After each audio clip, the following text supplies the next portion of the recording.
Tuvimos una audiencia, no sé, también a las 2 semanas en eso, y había como 15 abogados del otro lado, más o menos. Éramos nosotros contra 15 abogados Por el discovery. para no entregar el discovery, haciendo todas las argumentos y mociones imaginables para no entregar nada. Y otra, mienten y le insultan la inteligencia al público. Porque esta gente de Brookfield no solo se compró este contratito en oferta de 85% off en junio del 2016. Y dicen, pero en ese momento no se sabía que habían pagado coimas fuera de Brasil, cuando obviamente lo sabían todos. Pero encima, estos payasos mentirosos, en abril del 2017, se compran un segundo contratito de Odebrecht. Acá. En Brasil. Compran Odebrecht Ambiental. Lo compraron 2 por 1, A ver, oferta. ¿por qué va a acabar esto? Si es verdad, como algunos medios dicen, que, bueno, Lima perdería, o Lima va a ganar, o es el Estado peruano el que va a ganar, o va a perder, o todos pierden. Exactamente, ¿cuál es la situación en que se encuentra este litigio en este momento? Gracias, doctor De Luca, por acompañarnos. Gracias por invitarme. Un placer estar acá. Yo le preguntaría si podemos comenzar por el principio, y si usted nos puede explicar cuál es la naturaleza del problema en que se encuentra la Municipalidad de Lima a través de este contrato de concesión de Rutas de Lima. Sí, esto es básicamente, creo que la mejor analogía de explicarlo es si vos tenés a alguien que te viene a vender un iPhone y te dice, te vendo el último modelo del iPhone por $200. Dices, oh, me interesa porque el iPhone sale $1000 y este me lo está vendiendo por 200. Bueno, a ver, contame un poquito, ¿cómo es? ¿Pero es nuevo? ¿Es usado? Es nuevo. 1 hora de uso nada más. Ah, bien, me interesa más.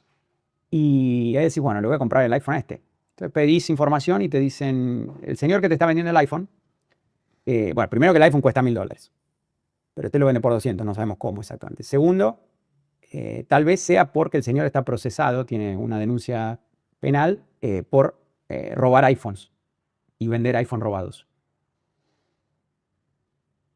Y yo digo, bueno, se lo compro. Pero sale $200 y el tipo está procesado por robar iPhones y vender iPhones robados. Bueno, pero yo no sé si él se robó este iPhone. Entonces, este iPhone, hasta donde yo sé, no es robado. Yo lo compro. Y después cuando viene la policía y te dice, disculpe, pero hicimos el rastreo, ese iPhone es robado, efectivamente, así que lo tienen que devolver. Yo digo, ¿cómo no? Voy a procesar a la policía por $1000 el valor de este iPhone, aunque lo pagué 200. Eso es el caso de Rutas de Lima. ¿Y qué es esto? Odebrecht es el tipo que vende el iPhone robado. Y Brookfield es el comprador del iPhone robado. Y el alcalde, Rafael López Aliaga, es el policía que viene y le dice, no, yo te voy a sacar el iPhone porque ese iPhone lo rastreamos y es robado. Es así de simple. Y el arbitraje de $2.700 millones, el arbitraje internacional, es el reclamo a la policía por $1000 por el iPhone que pagaste 200. En el caso de Brookfield lo pagó $430 millones. Un contrato de concesión que ellos mismos valorizan a $2.700 millones. ¿Es difícil de entender esa historia? Brookfield señala en algunos documentos y comunicaciones que esa transacción por la compra de un porcentaje de toda la concesión se dio cuando no existía una sentencia ni un problema en el Perú con respecto de la empresa Odebrecht ni de esa concesión, que los temas estaban circunscritos a un asunto en Brasil. ¿Es verdad eso? No, eso es falso. Eso es literalmente falso. En el 2016 y 4, a ver, le digo al público, busquen en Google. Busquen en Google Odebrecht, Lavallato, coimas internacionales, ¿no? Fuera de Brasil, artículos de enero a junio del 2016. Entonces, creer esa falsa narrativa requeriría pensar que Brookfield, un fondo que cotiza en la bolsa de Nueva York y tiene $1 trillón bajo gerenciamiento, es el fondo de inversión más inepto del planeta Tierra. O sea, su due diligence, su deber de averiguar que no había ninguna complicación, no fue correcto. Había, a ver, en diciembre del 2016 firma el acuerdo de declaración de culpable Odebrecht. ¿Cuándo ganó? En diciembre del 16. Yeah. ¿Okay? Antes de que firme ese acuerdo, venían 2 años de investigación del Departamento de Justicia. 57 ejecutivos de Odebrecht estaban colaborando con la justicia americana y la justicia brasilera. ¿Okay? Esto era noticia 24/7. Creo que te tenías que ir, no sé, al desierto de Mongolia para no saber que Odebrecht estaba pagando coimas por todo el mundo en junio del 2016. Entonces, eso es una falta de respeto a la inteligencia del público. Pero Brookfield no es uno de los fondos más importantes en el mundo. Parece extraño pensar que una compañía de esa dimensión se ocupe de un tema de 400 millones en una concesión en el Perú, siendo que su, digamos, tamaño es global. ¿Por qué tendría que hacer digamos, en el supuesto correcto que usted está diciendo? ¿Por qué tiene que hacer un tan mal negocio? Hasta inclusive, ¿por qué hacerlo hasta corrupto? ¿Qué sentido tendría? Porque el negocio era brillante. El negocio era brillante. Yo estoy comprando por 430 millones de dólares algo que valorizo a 2.700. Ahora lo valorizaban un poco más, lo valorizaban a 3.000 ellos internamente. Ellos lo valorizaban 3.300 millones de dólares, 3.000 millones de dólares, y lo compraban a 430. O sea, ¿qué estaba? 85% de descuento. Es básicamente eso. Y otra, mienten y le insultan la inteligencia al público. Porque esta gente de Brookfield no solo se compró este contratito en oferta del 85% off en junio del 2016. Y dicen, pero en ese momento no se sabía que habían pagado coimas fuera de Brasil, cuando obviamente lo sabían todos. Pero encima, estos payasos mentirosos, en abril del 2017, se compran un segundo contratito de Odebrecht. ¿Acá? En Brasil. Compran Odebrecht Ambiental. Entonces compraron dos por uno, estaban en oferta. ¿Por qué monto? No recuerdo cuánto fue el monto de este conocimiento público, pero obviamente era un súper descuento. Entonces, si creemos esa payasada por un microsegundo, esa payasada se desmorona cuando ves que en abril del 2017, después que se declaró culpable en Estados Unidos Odebrecht, van y le compran otro contrato más. ¿Ah? ¿Ok? ¿Qué? ¿Cómo? Pero eso supondría de parte de Brookfield una, en realidad, complicidad. Razonablemente se podría interpretar de esa forma. No sé, a menos que alguien tenga otra explicación de por qué compran contratos tóxicos. Después que se declaró culpable. Antes que se declaró culpable, en el medio, al costado, arriba, abajo, o sea, por donde lo mires, es absurdo. ¿Y qué pensaría usted de la otra compañía que compró 18% de ese mismo, digamos, paquete? Porque Odebrecht quedó con 25%, los señores de Brookfield quedaron con 50 y pico, y hay 18% de un fondo que se llama Sigma. Sí, ese fondo compró al mismo tiempo y, bueno, acá viene una de las grandes características del contrato corrupto, ¿no? El contrato de rutas tiene muchas banderitas rojas, pero parecen, o sea, la bandera roja de la Unión Soviética, ¿no? De lo obvio que era. Por eso digo que para creer la narrativa esta de que hicieron su diligencia y todo, también requeriría creer que son el fondo más inepto del planeta Tierra y no lo son, ¿no? Por supuesto que no lo son. Entonces, cuando compran una de las banderas rojas, aparte que te están vendiendo un iPhone a $200 que costó 1.000, otra es que un contrato de concesión, no sé, de 30, 50 años, para las vías de tránsito más importantes de una ciudad de 13 millones de personas, que es una de las más grandes de las Américas, que es un tercio del PBI de Perú, no requiera una participación del Estado. O sea, normalmente un contrato de concesión, si yo lo compro y hoy compré un contrato, ¿no? O que recibo una concesión, y yo mañana le quiero vender esta concesión a Al Qaeda, ¿ok? O le quiero vender la concesión al cartel de Sinaloa. Todo contrato de concesión normalmente tiene una cláusula, una provisión que dice el Estado tiene que evaluar y autorizar una venta a un tercero, y normalmente dicen algo como esa autorización no se puede retener de forma irrazonable, ¿no? O irracional. Si el Estado tiene que imponer una objeción, tendría que ser algo razonable y de ahí tenés un argumento de objetividad, etc. Pero eso es más o menos los contratos de concesión en todo el mundo. Pero todos decían que podía venderse. El de Rutas de Lima no tenía esa provisión.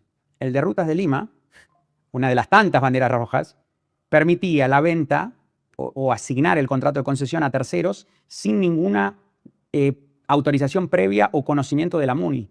Entonces, de la municipalidad, pero correcto. Ministerio de Economía y los demás organismos del Estado que tienen que ver con esa concesión. No, la municipalidad se entera que Brookfield compró esto cuando lo leen en los diarios al otro día. Lo podría haber comprado el cartel de Sinaloa, lo podría haber comprado Al Qaeda, cualquiera lo podría haber comprado.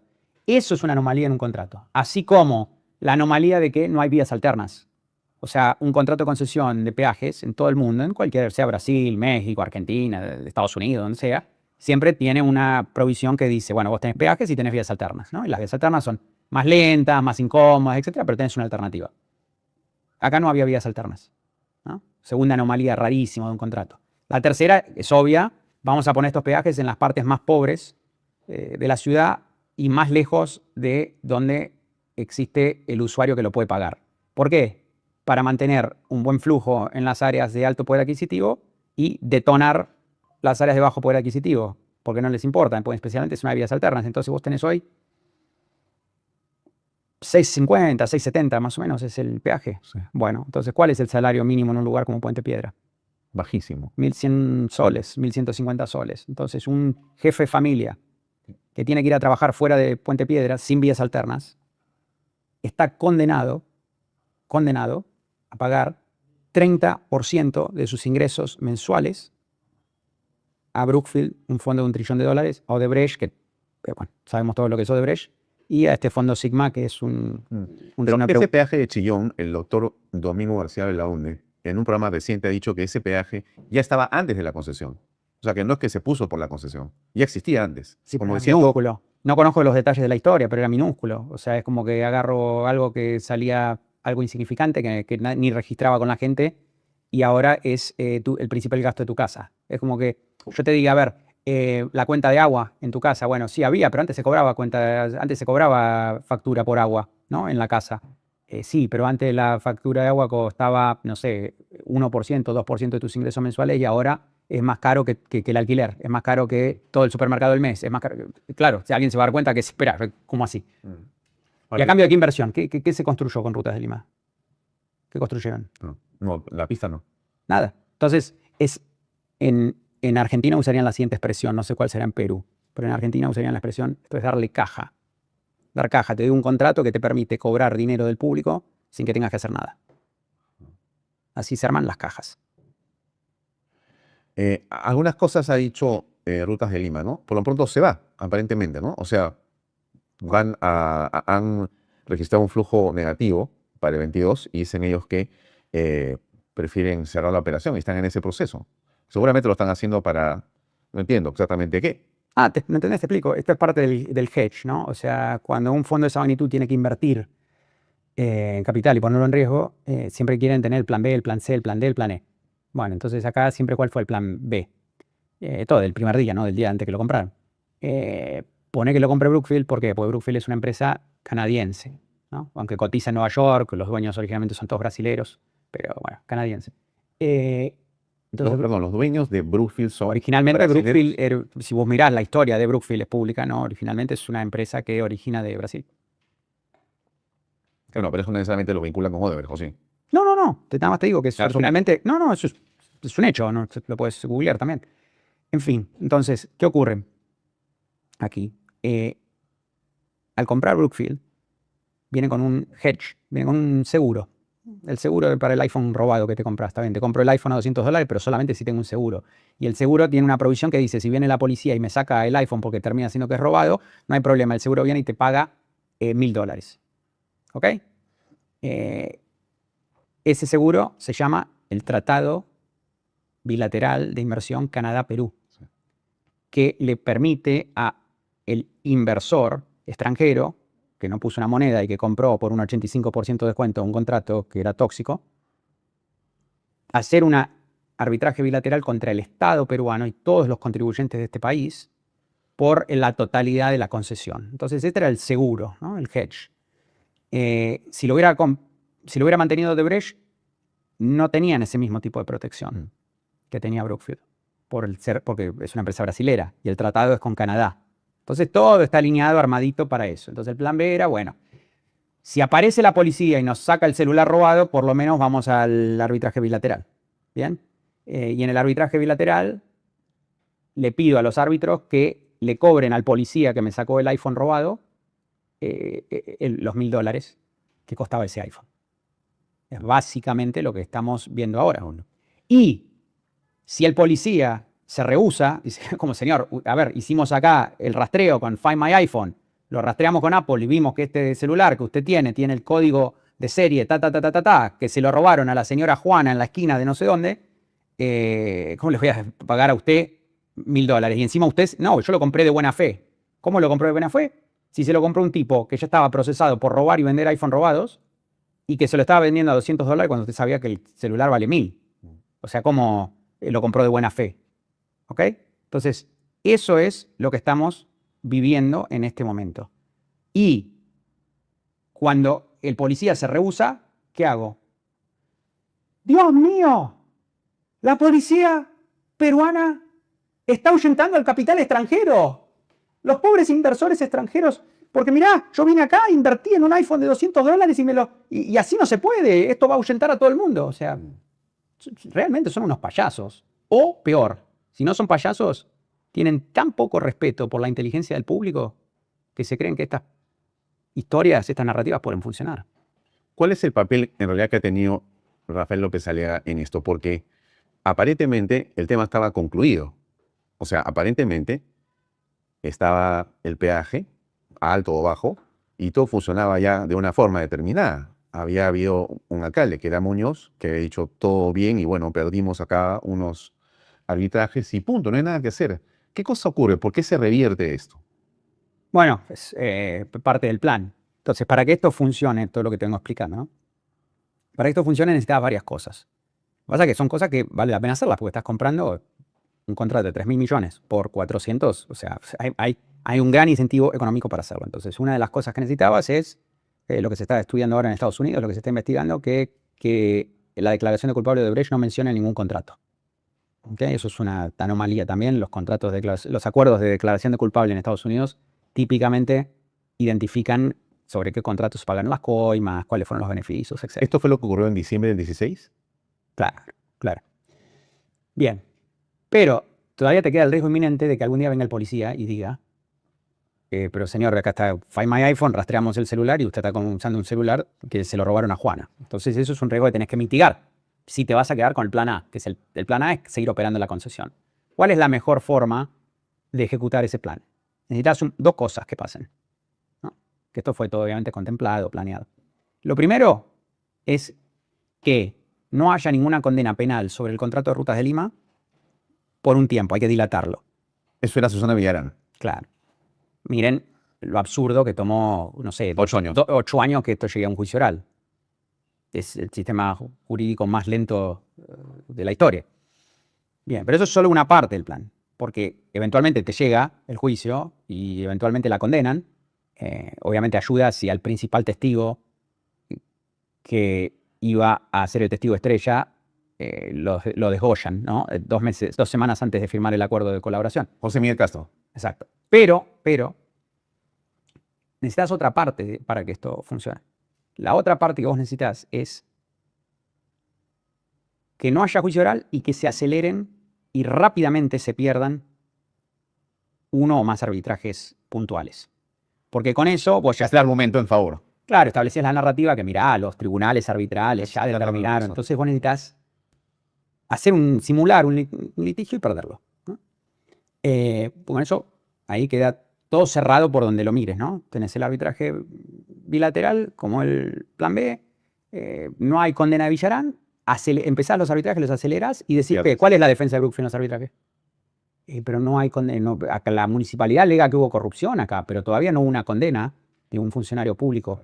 Consecuentemente, no se ha aprobado la corrupción. ¿Podemos acelerar? Entonces, normalmente, ¿qué hace un estudio que defiende a la municipalidad? Esto es clásico, común, es una táctica legal muy conocida. Decís, ok, como nuestra defensa es corrupción, al arbitraje, ¿no? Nosotros vamos a pedir que se suspenda el arbitraje hasta que concluya el proceso penal. Sí. Porque dejás que corra el proceso penal, como te digo, esto es en todo el mundo, es algo muy normal. Y si la persona se encuentra culpable, ahora hagamos el arbitraje. Y si la persona es considerada inocente o no culpable, entonces, bueno, podemos hacer el arbitraje, pero tu defensa de corrupción no va a salir muy bien. ¿Qué hicieron los abogados de la municipalidad? Que obviamente nosotros solamente agarramos este tema en el 2024, ¿no? O sea, antes de eso nunca tuvimos nada que ver con esto. Los abogados de la municipalidad en ese momento no pidieron la suspensión de los arbitrajes hasta que concluya el proceso penal. Raro. Los arbitrajes se hicieron a una velocidad ultra rápida y se perdieron. Tuc, tuc, 1, 2. Tac, tac. ¿Cada uno por 200 millones de dólares? 200. Los dos. Sí. Yeah. 200 arriba de lo que ya estaban ¿ok? Recaudando. Bien. Entonces, a nosotros nos pareció raro eso. Entonces empezamos a mirar qué pasó ahí. O sea, cómo no pedís una suspensión hasta que concluye el proceso penal, es algo básico. Bueno, después de una larga investigación, lo que se establece es que, y esto que te digo son hechos, que acá no hay especulación. Allá por 2019 hubo un rumor mediático que el estudio que tenía la MUNI, que había cobrado migajas, o sea, honorarios bajísimos, había sido contratado por Brookfield también al mismo tiempo. Entonces, la Procuraduría en su momento le manda un aviso diciéndole, señores, ustedes trabajan para Brookfield. Ajá. Y el estudio de la MUNI dice por escrito, absolutamente no, no trabajamos para Brookfield. Ah, ok, entonces continuamos con los arbitrajes. Bien. Ahí pasa otra cosa. En el 2023, Brookfield amenaza por primera vez, cuando llega Rafael y ven lo que se les viene con Porky, dicen, tratemos de negociar, no pudieron negociar con Porky. Todo esto me precede, ¿no? Yo no estaba involucrado, no había tenido ningún contacto con todo este caso. Pero es históricamente lo que pasó. Hubo unas negociaciones, no resultaron en nada. Entonces, dice, bueno, entonces empecemos Porky nos va a dar batalla, accionemos el plan B, que es el arbitraje bilateral de Canadá. Eso que no sé, fue julio, por ahí del 23. Y ¿quién se postula para defender al Estado peruano de Brookfield? El mismo estudio que venía representando a la MUNI en los primeros arbitrajes que ya había perdido. El estudio se llama Foley. Pero el estudio de Foley se postula como candidato para defender al Estado peruano. En este gran... En el de ahora 2.700, ¿no? millones de dólares. Y el Ministerio de Finanzas hace un cuestionamiento y le dice, pero señores, hubo allá por el 2019 unos rumores que ustedes habían representado a Brookfield. ¿Pueden esclarecer eso? Aclarar ese tema.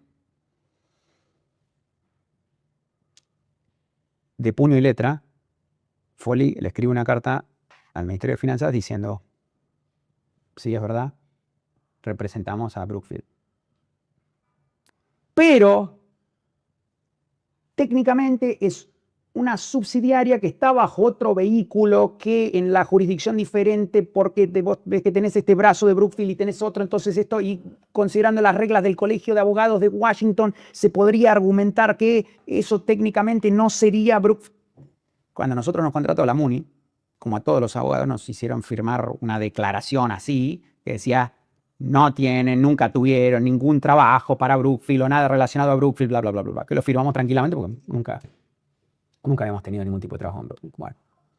Entonces acá está el estudio que defendió a la MUNI, que no pidió la suspensión del arbitraje hasta que concluya el proceso penal, diciendo que sí representaba a Brookfield. Bueno, entonces se investigó eso y se concluyó que el estudio durante este periodo que representaba a la municipalidad en los arbitrajes, por la cual cobró migajas, estaba representando a 7 empresas de Brookfield. 7. 7 compañías, no una, 7. 7. Parece una relación bastante aceitada, ¿no? Una relación bastante robusta. Intensa, fuerte. Entonces, pues estamos todos locos. Y bueno, obviamente Foley no fue contratado y cuando todo esto se descubrió, nosotros presentamos en la Corte Federal en Washington diciendo, miren lo que pasó, o sea, no se puede confiar nada de lo que hizo esta gente. Pedimos que se cancele el fallo por los 200 millones. Ni hablar de los 2.700, ¿no? Que se cancele el fallo por los 200 millones. Entonces presentamos todo eso en la Corte en Washington. Y, inacreditablemente, increíblemente, la jueza ahora está considerando eso. Y la jueza dijo, en la última audiencia que tuvimos hace 2 semanas, acá la prensa miente mucho, ¿no? Porque Dijo... pierde todo, pierde todo. Sí, es lo que había leído. La jueza dice, está en el transcripto, lo pueden leer, está en el transcripto de la Corte, que bueno, si hubiera una condena de Susana Villarán a la conclusión del juicio, al margen de que desgollaron al principal testigo, si hubiera una condena de Susana Villarán al final del juicio, eso podría impactar el fallo que ya se dio. Revertir, anular, cambiar. Exacto, anular. Ni hablar del conflicto de interés, ¿no? Eso aparte. Entonces, eso está en consideración ahora en Washington. Lo otro que está en consideración ahora, que estamos esperando una decisión, en cualquier momento puede haber una decisión del juez, es un discovery, o sea, se le pidió a un juez en Nueva York que le ordene a Brookfield entregar su documentación interna de la diligencia que ellos hicieron. ¿Puedes explicar qué es el discovery? ¿Qué significa? El discovery es un sistema americano. En el sistema americano vos tenés en litigio algo que no existe en el derecho continental, que es un intercambio de pruebas. O sea, vos me vas a demandar, ok, vos me tenés que dar todo lo que tengas sobre mí y yo te tengo que dar todo lo que tengas sobre vos, antes de que empiece el juicio oral. Y eso lleva a resolver muchos problemas, que nunca llegan a juicio oral, porque una vez que yo veo todo lo que tenés vos y vos ves todo lo que tengo yo, decimos, bueno, arreglemos acá y ya está. Entonces, nosotros empezamos el proceso en diciembre y desde diciembre, no sé, pedimos la discovery a Brookfield y a Scotiabank. Y algunos de los asesores que ayudaron a hacer esa supuesta diligencia que dijo, oh, no se encontró nada de Brecht, usted es perfecta, no tiene ningún problema. Eso, tuvimos una audiencia, no sé, también a las 2 semanas en eso, y había como 15 abogados del otro lado, más o menos. Éramos nosotros contra 15 abogados. Por el discovery. Para no entregar el discovery. Ajá. Haciendo todas las argumentos y mociones imaginables para no entregar nada. Si supuestamente son lo que la payasada esa que dijeron, no, pero si Marcelo Odebrecht se declaró culpable solo de pagar coimas en Brasil y nadie sabía nada, entrega el discovery, mostrar la diligencia de vida que hiciste. ¿Qué cree usted que hay detrás de ese discovery? ¿Por qué ustedes fijan la puntería ahí? ¿Por qué creen que hay 15 abogados? Porque eso va a demostrar, que va a mostrar lo obvio, que Brookfield leía los diarios, que Brookfield sabía usar Google y que Brookfield sabía todo lo que estaba pasando y deliberadamente tomó la decisión de comprar el contrato tóxico. ¿Cuál es el efecto de eso? Si fuera cierto. Es catastrófico porque se derriten las defensas. ¿Cuáles son las defensas de Brookfield hoy en día? La primera es, no hubo corrupción en este contrato. Nosotros creemos que no hubo corrupción en el contrato. Y no hubo ninguna condena de ningún funcionario público. Ese es el argumento de Brookfield. Ese es el argumento de Brookfield. Consecuentemente, ¿qué quiere decir esa defensa? Si vos lo pensás aplicando el sentido común. Si sí hubiera habido corrupción y si sí fuera condenado un funcionario público por las coimas que le pagó Odebrecht a Susana Villarán para obtener esa concesión, no debería continuar el contrato de concesión. Eso es básicamente lo que dice la defensa de Brookfield. Pero no hubo corrupción en ese contrato y no hubo coimas y después dicen, y si las hubiera habido, nosotros no sabíamos nada al respecto. Claro, hay esa parte, pero acá están todos tus documentos internos que muestran que lo sabías, por supuesto. Así como cualquier persona que se sienta a mirar una computadora Así es. y leer Google o cualquier noticia, cualquier diario del planeta Tierra en esa época, ¿no? Bueno, entonces eso lo que demostraría potencialmente que los documentos internos de ellos. ¿Va a haber discovery o no? Estamos esperando una decisión del juez en cualquier momento sobre eso. Segunda cosa que pedimos, ¿cuáles son los arreglos financieros entre Brookfield, Odebrecht, Sigma, Scotiabank? ¿Scotia que juega en eso? Scotia hizo la transacción. Scotia puso el deal, ¿no? Lo armó y ayudó con la emisión de deudas, etc. Pero puede ser de repente un tema financiero solamente. ¿Cómo? Podría ser solamente un tema financiero. Sí, podría ser o no, vamos a ver. Pero ¿cómo se distribuyen el dinero? ¿Qué arreglos hay entre ellos porque qué opciones hay? Porque tenés opción de compra y venta, tenés un montón de maniobras que puedes hacer por atrás, que nosotros estamos pidiendo que la municipalidad y el Estado peruano quieren ver cuáles son estas maniobras, ya que ustedes, señores, quieren decir que acá no hubo corrupción, queremos ver que hubo. ¿No? Eso no. Ejército de abogados objetando, porque aparte ellos lo podrían mostrar ese discovery en privado. Hay un mecanismo en Estados Unidos que vos le podés mostrar a los abogados de la parte adversa confidencialmente y en privado el discovery, los documentos internos tuyos, sin que ellos los puedan divulgar. ¿Ok?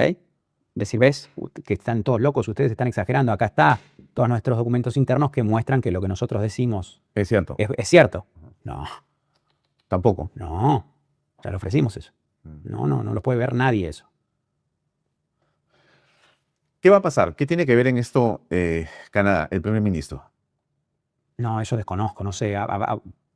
Surgió, yo no lo sabía tampoco, que justo el primer ministro de Canadá ahora era el presidente Brookfield, pero no sé qué papel hubo, qué jugó, la verdad que desconozco, no lo sé. ¿Qué cosa ha dicho la Casa Blanca? ¿Qué cosa ha dicho los Estados Unidos? ¿Qué dice el señor Trump respecto a estos temas? ¿Qué hemos sabido por la prensa? El presidente Trump no se ha pronunciado, tampoco la Casa Blanca, pero hay una investigación en curso que es de conocimiento público del Departamento de Justicia, que creo que es un poco más amplia, no es sobre rutas de Lima, ¿no? Por lo menos hasta donde nosotros entendemos, que es la anomalía del acuerdo de declaración de culpable de Odebrecht. 2016. Ese acuerdo de 2016. Ellos dicen que eran 4. ¿Cómo que no? ¿4 obras? ¿4 obras? Claro, en Perú, sí. Claro, en Perú. Pero, No, es la grande que ellos dicen. todo, la grande, la que Eso hizo era el mundo, no por- es sobre Perú, ni es sobre rutas. Sí, era Entonces, 16 gobiernos. hasta donde nosotros entendemos, exacto. Ya. Lo que el Departamento de Justicia está investigando es por qué el acuerdo de declaración de culpable de Odebrecht excluye lo que normalmente tienen todos los acuerdos de declaración de culpable, que es una descripción detallada de los contratos. Entonces, vos decís, yo pagué coima al funcionario público A por el contrato B, que era de 100 millones, y le pagué 3 millones, y antes el contrato iba a ser 50. Todos esos detalles no están. No están, están omitidos o están nebulosos. Eso es raro. ¿Por qué? Porque, por ejemplo, 2 meses antes del de Odebrecht se firma el acuerdo de declaración de culpable de Embraer, la empresa brasileña. Sí. Por otras cosas, otras coimas. Pero si vos mirás ese acuerdo, detalla de la forma que te estoy describiendo. Taca, taca, taca, taca. Entonces, si el acuerdo de Odebrecht, en lo que vamos a decir relevante al Perú, si el acuerdo de declaración de culpable de Odebrecht fuera consistente con las prácticas comunes del Departamento de Justicia, ese acuerdo debería detallar cada contrato, cuánto se le pagó por cada contrato al funcionario público, cuánto recibió de beneficio, etc. No detalla nada de eso, como ustedes saben. ¿Quién era el juez? No, el juez no es relevante porque No. entonces decidió. Lo que es relevante son los fiscales. ¿Y el fiscal quién era? El fiscal que supervisaba esto, de acuerdo al acuerdo, ¿no? Pues está firmado ahí, era Andrew Weissman. Andrew Weissman. Andrew Weissman es un fiscal que fue de carrera, después salió al sector privado, fue designado político, volvió con un cargo de confianza, que es normal, eso es totalmente normal en Estados Unidos. Pero lo que no es normal es que Weissman era muy conocido, socio de un famoso estudio en Estados Unidos, un excelente estudio, que se llama Jenner and Block, ¿no? Jenner and Block es públicamente reconocido como uno de los estudios que representa a Brookfield. Y él era socio antes de. Antes de ir al Departamento de Justicia, creo que fue en el 2015, si mal no recuerdo. Entonces, él va al Departamento de Justicia y aprueba este acuerdo de Brecht, que no incluye los contratos. Obviamente no incluye los contratos en ninguna parte del mundo, pero Brookfield se compró 2 contratitos de Odebrecht, ¿no? El de rutas y el de Odebrecht ambiental. Que obviamente ninguno está detallado ahí. Y después hay otros temas más, porque hubo 12 países involucrados, es toda una cuestión mucho más amplia de lo que va rutas y lo que va Perú. Pero en lo que concierne acá, el tema que estamos hablando y lo que es relevante, ese acuerdo de declaración culpable, al excluir detalles de cualquier tipo de contrato, impide que las víctimas reclamen, porque en realidad lo que tendría la municipalidad es que pedir daños por ser víctima de un contrato corrupto. ¿Quién? Y al revés, está siendo procesada. ¿Pero el juez lo olvidó? ¿Cómo? ¿El juez lo olvidó? No el juez, eso no lo decide el juez en Estados Unidos, eso lo deciden los fiscales.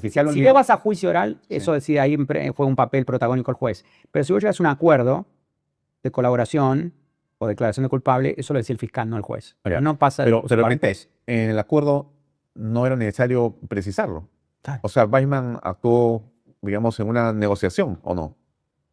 No sabemos, eso es lo que está investigando, pero bueno, eso lo están investigando las autoridades en Estados Unidos. Es el documento que hemos visto donde le están pidiendo, creo que tiene hasta el 7 de octubre, o sea, para poder responder. Y creo que le dicen, no, sin ánimo de molestar, solamente con ánimo de saber, queremos los detalles de lo que hay acá atrás. Exacto. Entonces, ¿qué ocurre acá? ¿Qué podría ocurrir? Pará. En abril del 2016, no, pues, acá viene la peor parte, lo más descarado. ¿Por qué? Y esto, lo que te estoy dando son hechos, ¿ok? No te estoy dando ninguna opinión, o sea, son hechos concretos verificables, nada más. En abril del 2017, ya estaba la administración de Trump, porque asume en enero, pero Weissman venía del anterior. En abril del 2017, perdón, en diciembre, volvamos a diciembre un segundo. Hay 2 anomalías acá. La primera es esto que te dije, que no incluye los contratos, el acuerdo de declaración de culpable. Bien. La segunda es que Odebrecht se comprometió a pagar la multa más grande de la historia hasta esa época por corrupción, que fueron 2.600 millones de dólares. Claro, es una noticia que ha impactado y hasta hoy sigue impactando en la cabeza de todos. Todos estamos claros que es enorme. 2.600 millones de dólares que han aceptado con el Departamento de Justicia de Estados Unidos. Es el titular. En abril de 2017, bajo la supervisión todavía de Weissman, Odebrecht recibe un beneficio, hasta el día de hoy no sé cómo o por qué, también bueno, me imagino que están investigando eso, pero yo no lo sé. Entonces también quiero limitarme a lo que no sé. Pero es un hecho que en abril del 2017 se reduce la multa de Odebrecht. Ah, perdón, pará, antes de reducir la multa hay una cosa más. Diferente que en todos los otros casos que siempre ha hecho Estados Unidos, en este caso de Odebrecht, Estados Unidos asigna la multa de 2.600 millones de dólares, 10% para Estados Unidos y 90% para el exterior, que se dividió 80% para Brasil y 10% para Suiza. ¿Ok? Entonces, okay, ¿Que no la cobraba Estados Unidos? no la cobra Estados Unidos. Entonces, qué raro. Bueno, El argumento... 600, solamente 260 eran para Estados Unidos. Correcto. Y lo demás estaba dividido para Brasil y Suiza. 10% Suiza, 80% Brasil. Entonces, qué raro. El argumento es, que es un argumento válido. Esto es un caso de Brasil, es una empresa brasilera, las autoridades brasileras han estado investigando también, que es verdad, la Policía Federal de Brasil, los fiscales brasileros, y en realidad hicieron la mayor parte del trabajo y tuvieron que tener mayor coraje, ¿no?, de enfrentar eso en Brasil, que fue algo muy pesado en ese momento, que fue todo lo que fue Lava Jato, ¿no? Bueno, vos después decís, ok. Bien, entonces los 260 millones que tiene Estados Unidos, en abril del 17, cuando todavía Weissman estaba en su cargo, le reducen a Odebrecht, por razones que yo desconozco, la multa a 93 millones de dólares. O sea, una reducción del 65%, solo de lo que iba a cobrar Estados Unidos. Y hasta donde entiendo, Estados Unidos cobró esos 93 millones y punto. O sea, del titular pagaron a Estados Unidos 93. Bajamos 2.600. De 2.600 en realidad lo que iba a Estados Unidos era 260. Y de los 260 en realidad pagaron 93. Pero puede ser parte de una negociación. Puede ser, no lo sé. No, digo, con su experiencia, usted como abogado podría imaginar que han negociado. Sí, porque, pero no. La negociación es antes. Una vez que vos firmaste el acuerdo y te comprometiste al producto de la negociación es el acuerdo. Son los 2.600. El producto de la negociación es lo que se firmó en diciembre, sí, no abril. Yeah. Entonces no sé, yo por lo menos no he visto nada y yo no tengo acceso a información privilegiada. Sí, porque hemos sabido todos de que Odebrecht sigue operando en Estados Unidos. Ahí no ha habido coimas, ahí ha habido el uso del sistema financiero, algo así. Claro. Por eso fue estos 2.600 millones de dólares. Exacto. Bueno. Para, eso es abril 2017. Entonces le reducen la pena a 93 millones. Volvamos 4 meses atrás, enero del 2017. Sí. Diciembre se firma el acuerdo de Odebrecht, ¿no? Sí. Bien, está centradito, con puño y letra, sellado, firmado, estampado, que 80% de la multa va a Brasil. Así es. Bien. Diciembre del 16. Enero del 17, en la costa de San Pablo se estrella un avión privado. En la costa de Sao Paulo, en Brasil. Sí. ¿Qué avión? ¿Quién iba dentro de este avión? El juez de la Suprema Corte de Brasil que tenía todas las causas de Odebrecht. ¿Okay? Muere un mes después que se firmó el acuerdo en diciembre del 2016. Estos son hechos, no es opinión, ¿ok? El tipo murió, ¡pum! Se estrelló el avión y murió. El juez que tenía la causa de Odebrecht en la Suprema Corte de Brasil, ¡pum! Muere. Bueno, es una coincidencia. Una coincidencia. Asume otro juez que se llama Díaz Toffoli. ¿Qué ocurre en el 2000? Bueno, empieza a tocar la causa. Y él tenía que decidir pagar el 80% de esos 2.600. No, ya estaba, Odebrecht tenía que pagarlo. Pero Odebrecht pidió una consideración, por favor, si le podían parcelar, le dicen en Brasil, dividir en cuotas la multa, una multa en cuotas, de 32 años. Ok. Y bueno, y demora 2018. Ya. Sigue todo, que sí, que no, que para, que parecería, que bla, bla, bla, bla, bla. 2019, comienzo del 2019, en una tecnicalidad, el nuevo juez que asume después del accidente de avión dice, no, acá hubo una prueba que fue tóxica, que contaminó todo el caso, bla, bla, bla, bla, bla. Bueno, se perdonan todas las multas. Se anulan las condenas y se perdonan todas las multas. Entonces el 80% nunca lo pagó Odebrecht. No hay multas. En Estados Unidos 93 millones. En el 2019 le perdonan todo en Brasil, así que nunca tuve que pagar nada. Pero esta contaminación tiene que ver, y eso se supo después, eso es lo último que ha ocurrido, que había un problema con los servidores y que han... Cualquier X, le inventé inserir cualquier excusa. ¿Okay? Pero anulan todas las multas. Mucha guita en juego, mucho dinero. Estamos hablando. Todo lo que te dan son hechos, ¿okay? Hechos puntuales. Anulan todas las multas y todas las condenas de Odebrecht. Pero eso lo anula no el fiscal, lo anula... el juez que asume, asume después del accidente de avión. Sí. O sea que el otro no lo quería. Así es. Bueno. Entonces, Eso en el 2019. Este muchacho Weissman se fue en abril del 2019, del 2017. Él deja de ser fiscal en la unidad que supervisaba estos casos y en mayo se va a otro trabajo dentro del Departamento de Justicia. ¿Qué trabajo es? Lo convocan para ser el número 2 de la oficina del fiscal especial Robert Mueller, que le hizo a Trump todas las investigaciones de Rusia. Entonces Weissman era el número 2 de eso. Y se queda en ese puesto haciendo todas sus investigaciones de Rusia hasta el 2019. Bien, eso es otro tema, otra historia, pero bueno, es conocida, pero es otra historia. Y en el 2019 termina eso y se va al sector privado, Weissman. ¿Y a dónde te parece que se pudo haber ido? No creo que a Brookfield. No, sería muy alevoso. Se fue al estudio de abogados. Jenner Block. Regresó al estudio que había estado antes. Sí. O sea, estuvo en ese estudio, estuvo de fiscal y después regresó al poco tiempo al estudio que tiene como cliente a Brookfield. Correcto. ¿Qué tal historia? Pero usted dijo que eso era relativamente normal al principio, o sea, que era... Sí, eso es normal. Eso es normal. Lo que es normal. Lo que es normal es que uno puede estar como de carrera, privado, público, al sector privado, vuelve con un cargo de confianza y vuelve al sector privado. Eso conceptualmente sí. Eso sí. Lo que no es normal es que vengas y vuelvas al estudio que tiene como cliente principal a un fondo que se benefició indirectamente. Y no estoy acusando a nadie de nada, estos son hechos. O sea, el hecho de que Brookfield se beneficia de que el acuerdo de declaración de culpable de Odebrecht no mencione los detalles de los contratos es un hecho. Es obvio, cualquier abogado te lo puede decir eso. Si vamos a detallar todos los contratos que se pagaron con IVAs en Perú y en otros países y en Brasil, entonces yo como Brookfield no puedo comprar el contrato. O si lo compro, me lo van a desarmar. Entonces no tendría sentido económico. Si se omiten los contratos, aquellos que compraron están mejor posicionados. Y esos son hechos. O sea, no es opinión.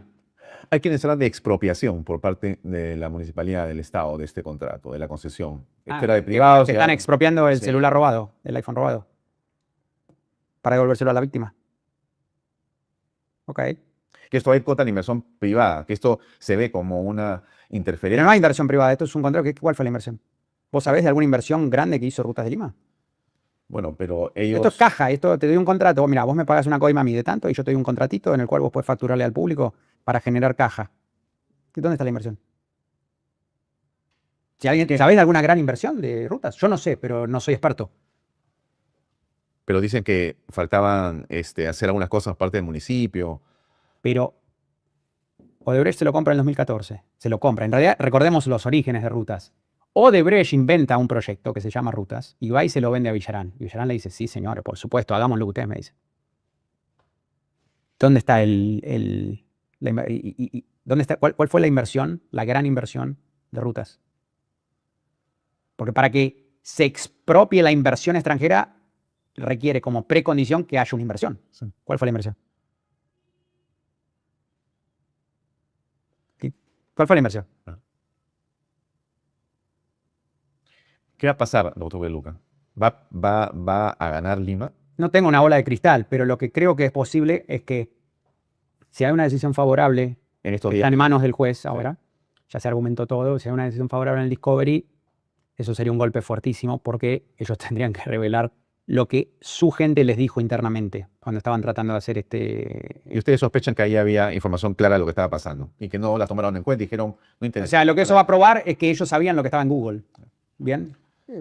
Es que tenemos que probar que el agua es mojada. Bien.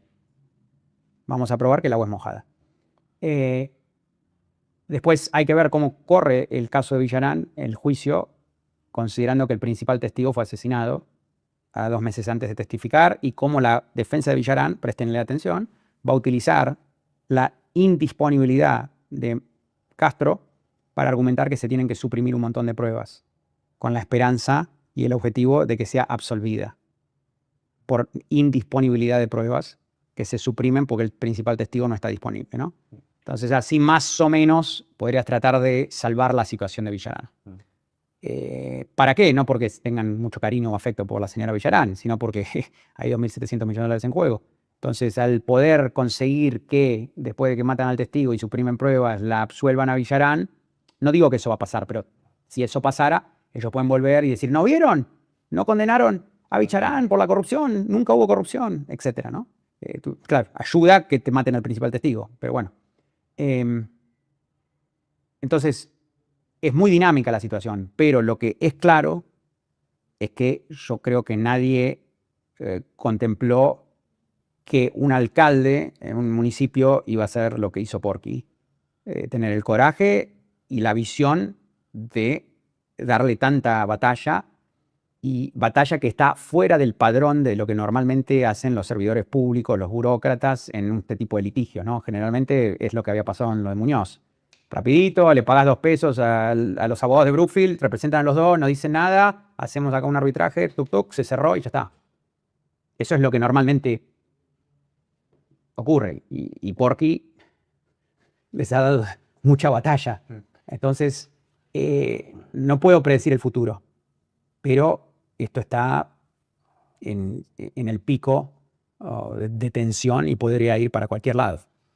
¿Qué juego tiene la política en esto? Y le pregunto por Trump, porque Trump, bueno, tiene claramente una visión de ese señor Weissman determinada, ¿no?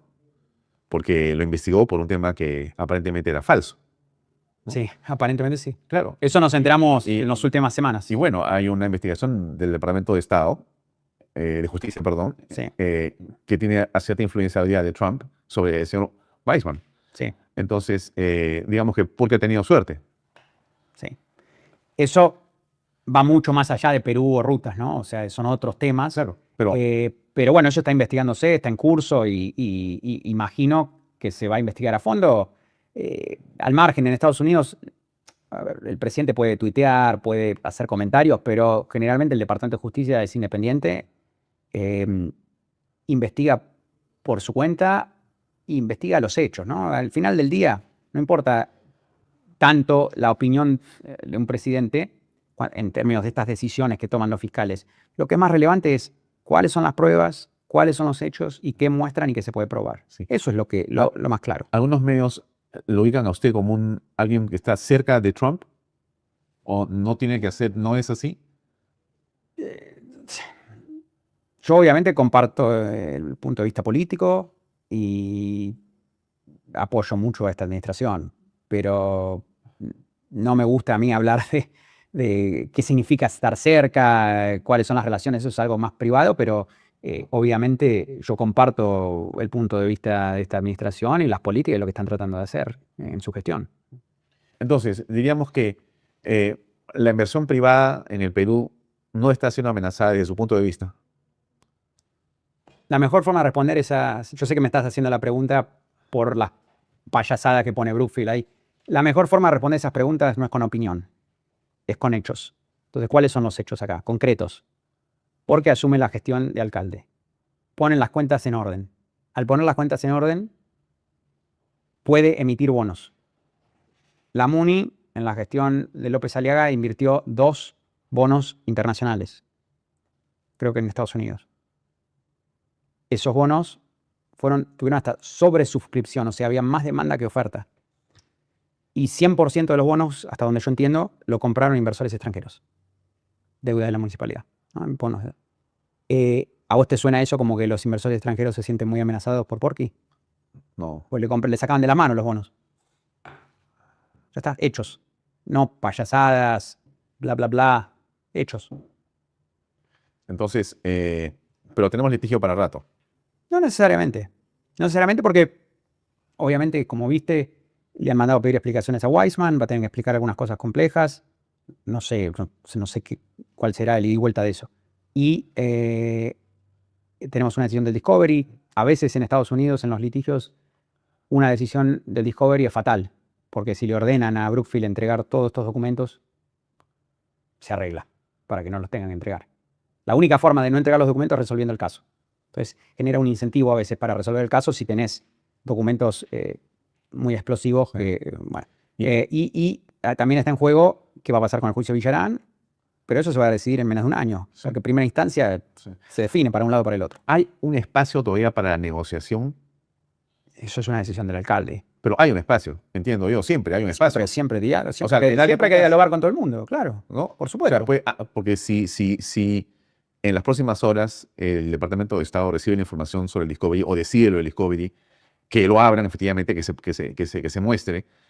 Y si ellos sienten que, me refiero a Bluefield, que esos documentos van a implicarlos, Eso es, de repente van por otro lado y dicen mejor negociemos. sí, pero eso es una decisión del alcalde. Claro. No, sí, por supuesto. no, Como todo lo que está pasando. De la MUNI. La MUNI tiene que decidir. Como usted dice, si no hubiera sido por el alcalde, no habría esta situación. No sabríamos nada. Correcto. Aparentemente de lo irregular, ¿no? Correcto. Correcto. Una última pregunta, muy, muy simple. ¿Usted qué le recomendaría a los próximos, no sé si la palabra son alcaldes, de repente, a los próximos gobernantes? Van a haber elecciones pronto en el Perú. Con respecto a este tipo de contratos y concesiones, ¿qué les recomendaría? A la luz de lo que usted está viviendo y está descubriendo o viendo, Sí. según su experiencia, ¿podría comentar algo a los que están diciendo, espérate que salga porque yo lo arreglo, o no hay problema porque es así o así, o esto del Estado es fácil de manejarlo, no hay ningún problema? Pero ¿cuál sería a los gobernantes en relación a los contratos de concesión que ya fueron adjudicados o nuevos? En el Perú tenemos en este momento muchos que están corriendo como contratos de concesión. Algunos se están venciendo o se van a vencer. Algunos se van a renovar vía adendas. Otros deberían volverse a negociar, porque las condiciones en las que se firmaron inicialmente fueron hace 3 décadas o 2 décadas. Entonces hay nuevas condiciones en la economía. En general es el Estado que lo que quiere es incorporar a los privados, ¿no? Pero pueden haber problemas y usted Claro. está descubriendo. Claro. Entonces a usted le dicen, doctor De Luca, recomiéndame, yo voy a ser presidente del Perú, voy a ser, ¿no? ¿Qué me recomienda? ¿Qué debemos hacer como país? ¿Usted qué considera? ¿Alguna recomendación? ¿Alguna reflexión en todo caso? Bueno, primero, sanear lo que se está saneando, es importante concluir eso y yo creo que no hay que tener ningún miedo a esos argumentos de que amenaza la inversión extranjera porque, a ver, todo el público sofisticado y los que lidian con estas cuestiones entienden que es absurdo, vos en privado es absurdo, ¿cómo te compraste esto? Nadie, ¿quién lo va a comprar? Bueno, entonces no he escuchado absolutamente a nadie en privado decir que reconsiderarían invertir en Perú porque Brookfield compró iPhone robados, ¿no? O sea, eso no es serio. En términos de concesiones, en general, obviamente, si no hay coimas de por medio, pueden ser contratos mucho más sanos. Entonces, el concepto de una concesión no necesariamente es algo malo. El problema es que se ha contaminado mucho y distorsionado mucho por corrupción. Pero si vos le sacás la corrupción, en general el concepto de concesión puede ser beneficioso porque le permite al sector privado actuar donde el Estado ha fracasado o, por cómo está estructurado, no tiene la capacidad de entregar resultados en una forma rápida, ¿no? Entonces, si está bien armado y de forma sana, concesiones pueden ser algo que beneficia y acelera el crecimiento económico de un país. Muy bien, doctor, gracias por acompañarnos. Muy amable. Amigos, todo por hoy nos despedimos hasta mañana. Gracias y buenas noches.